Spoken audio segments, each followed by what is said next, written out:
une petite guidance rapide avec le Houdou Tarot pour aller questionner nos ancêtres. Quels messages ont-ils pour nous cette semaine un peu spéciale de Noël? Je vous propose qu'on aille voir ça tout de suite. Je vais choisir 3 cartes.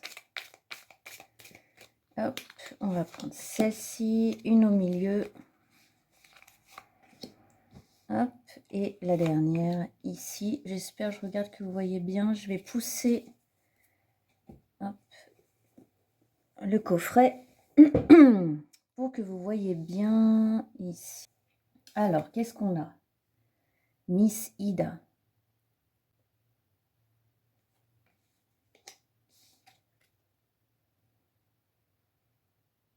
Le père d'épée, donc c'est le roi d'épée dans le tarot traditionnel.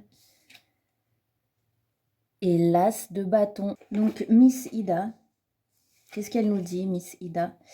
Elle nous dit de nous connecter un peu plus à nous-mêmes, un peu plus à nos intuitions, au recueillement, peut-être à se retirer un petit peu, dans le calme, dans le silence. On a la lune ici, qui nous parle des rêves, qui nous parle de la nuit, qui nous parle de tout ce qui est voix intérieure. Donc prendre le temps peut-être pour réfléchir, pour se poser et faire le point. Surtout en cette période agitée qu'est Noël, que sont les fêtes de fin d'année.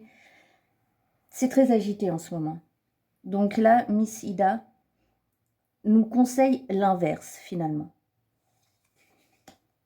Ensuite, on a le père de couteau. Pour moi, avec Miss Ida, quand je tombe toujours sur le roi d'épée, je me dis toujours qu'il ne faut pas se laisser impressionner par cet aspect un petit peu rigide, cet aspect froid et fixe. C'est quelqu'un qui finalement a beaucoup à donner.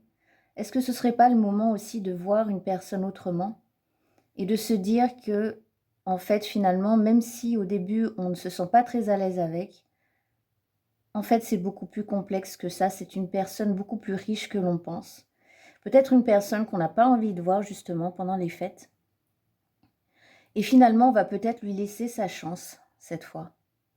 Essayer de le découvrir. Ça ne veut pas dire qu'ensuite vous allez devenir très proches ou les meilleurs amis, les meilleurs potes, que ce sera une personne de votre famille, mais c'est peut-être quelqu'un qui vous impressionne ou quelqu'un qui, depuis que vous êtes petit, ou vous n'avez jamais eu l'occasion d'avoir un dialogue serein. Et peut-être là, vous aimeriez prendre le temps un peu de vous rapprocher l'un de l'autre. Chacun a apporté à l'autre finalement. Et c'est juste des malentendus, des quiproquos peut-être qui ont fait que jusqu'à présent, chacun était resté campé un peu sur ses positions. On sent ces deux personnages sans mouvement, vraiment droits et peut-être pas prêts à l'échange. Mais là, j'ai l'impression qu'on nous encourage quand même à cela, à l'apaisement des relations. Et comme je vous disais, ne vous forcez pas, hein, bien sûr, ne vous forcez pas si vous n'avez pas envie, mais si vous sentez une brèche, si vous sentez que cette année-là ou cette fois-ci, vous vous dites « Ah bah je voudrais peut-être mieux connaître cette personne », allez-y. Et puis cet as de bâton aussi nous encourage à y aller, à le faire, à suivre justement peut-être cette pulsion ou cette espèce d'instinct qui nous vient de on ne sait pas où. Jamais j'aurais cru faire ça l'année dernière, jamais j'aurais cru que je puisse m'exprimer ainsi comme ceci. Et bien là, vas-y, tu peux y aller, fais-le. Il y a une opportunité qui s'ouvre, il y a quelque chose de nouveau qui arrive. Vous allez peut-être vous trouver, même ces deux personnages vont peut-être se trouver une passion en commun, un point commun sur lequel ils pourront discuter et échanger.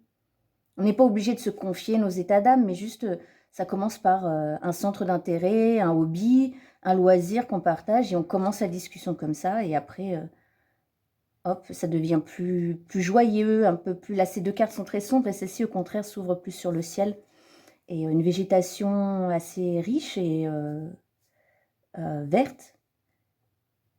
Donc, je pense que, moi, je l'interprète comme ça, en tout cas. N'hésitez pas à dépasser les apparences froides. Chacun a apporté à l'autre pour finalement, on est tous un peu pareils finalement, on cherche tous à ce que ça se passe bien, à qu'on soit aimé, à que tout le monde soit content. Et il y a peut-être des choses à partager finalement, alors qu'on ne s'en doute pas trop. Voilà, j'espère que ce message vous aura parlé. Je vous dis à très bientôt.